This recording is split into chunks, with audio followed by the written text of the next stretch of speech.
आया बुढ़ापा बैरी, पड़ी परिवार में ममता गहरी। आया बुढ़ापा बैरी, पड़ी परिवार में ममता गहरी।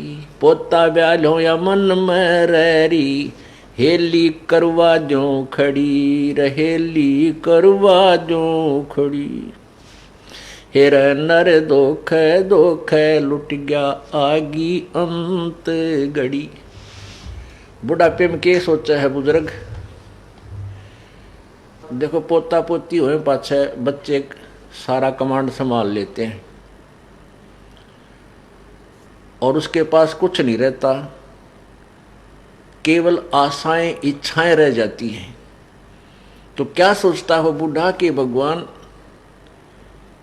पोता ब्याह लो, इस ये पोता मेरा ब्याह आ जाए मेरी आंखों के सामने, बस आनंद काया हो जाए और एक हवेली बना दूं।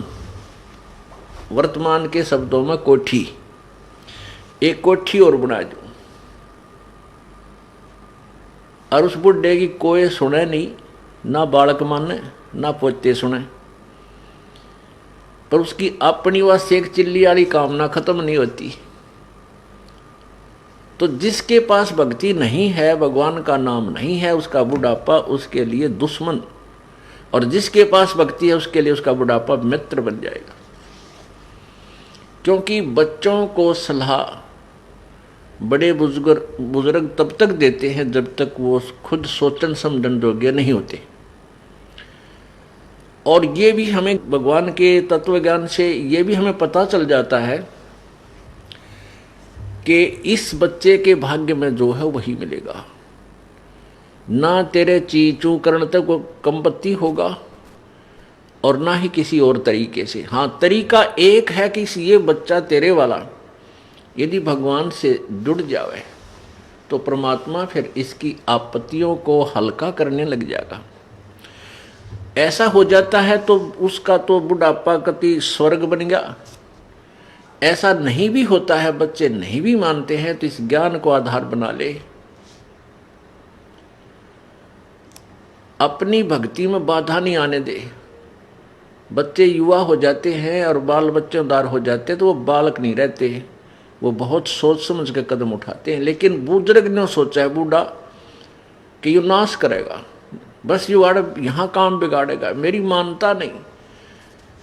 अपने समय में जैसे बचपन था हमारे, जब उस समय कुछ और माहौल था, और तरह की व्यवसाय था। अब इस उम्र में हम 68-60 साल के हो गए, 58 वर्ष के, अब कितना परिवर्तन हो गया। अब हम बच्चों को उस अपने पुराने हिसाब से सेट करा तो कैसे होंगे? हमारी सोच तो 50 वर्ष पुरानी है। तो इस दृष्टिकोण से आधी लड़ाई हम आप बना ले बुढ़ले।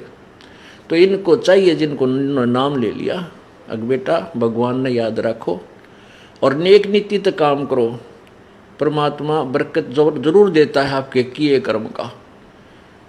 और कोई हानि भी होती है तो ज़्यादा होनी हो वह कम में टलेगी, ये नियम है ईश्वर का, और नहीं तो हानि नहीं होगी। तो इस तरह विचार करके अपनी भक्ति करता रहे। बच्चे कोई सलाह मांगे तो जिसी बुद्धि काम करे दे दे, बेटा मेरी तो इतनी बुद्धि काम करे है, और आप बुद्धिमान हो और भी किसी आपके साथी सहयोगी से सलाह करके इस काम को कर लीजिए। होना है फिर परमात्मा के अधीन, क्योंकि हम उस मालिक के कंट्रोल में हो गए। अब हमें आउट ऑफ लाइन नहीं जाने देगा परमात्मा। जब हम उसकी शरण में हैं, उसके उपदेश ले लिया है, उसके नियमों का पालन कर रहे हैं, तो वो परमेश्वर हमें बिल्कुल ठीक लाइन पर चलाएगा, बाहर नहीं जाने देगा। इसलिए बूढ़ा बुजुर्ग जो है अपने उस बुढ़ापे को फिर बहुत आसानी से पूरा कर जाएगा। नहीं तो ये शत्रु है, आया बुढ़ापा बैरी। जितना वृद्ध होता जाएगा, क्योंकि 2 बेटे 2 बेटी, फिर उनका 2-2 3-3 संतान है। अब पोते के गड़बड़ होगी तो बूढ़ा दुखी, पोती का होगी तो बूढ़ा दुखी, बेटी का होगी तो बुजुर्ग बुढ़िया दुखी हैं। तो कितनी कहाँ तक की आपत्तियाँ आने के लिए रास्ते खुल गए। और भगवान की भक्ति में जुट जा खूब डट के, और फिर ये भी होगा कि राम नाम पर जुड़ गए तो निश्चिंत हो गए, जो नाम पर नहीं लगे हैं तो संतोष हो जाएगा, भाई अपना कर्म मिलेगा बच्चे को, थोड़ा दुख होगा घना नहीं होगा। तो इस प्रकार हम अपने इस जीवन को सफल करेंगे।